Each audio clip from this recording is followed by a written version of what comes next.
ছিল শুধু প্রেম, সঙ্গীত আর সাধনের ধারা। জাতির কথা লোকে গল্প করে যথা তথা, লালন বলে তার মৃত্যুও যেন এক রহস্যে ঘেরা।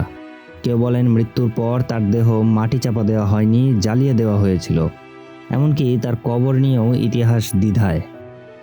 লালন কি নিছকই এক সাধক, নাকি তিনি ছিলেন এক দার্শনিক বিপ্লব যার গান নিয়ে সমাজ বদলানো যায়? জীবনের অন্তিম মুহূর্ত পর্যন্ত তিনি রইলেন এক অমীমাংসিত রহস্য, এক জীবন দর্শনের কবি যার মৃত্যু হয়নি। তিনি মিশে গেছেন বাউলের সুরে, ধুলোর মাঝে, মানবতার চেতনায়। এই ছিল লালন, এক কৌতূহলের নাম, যিনি নামে নয়, ধর্মে নয়, কেবল মানুষে বিশ্বাসী। ফকির লালন শাহ। মালা কেউ তসবির গলে, তাই কি রে জাত ভিন্ন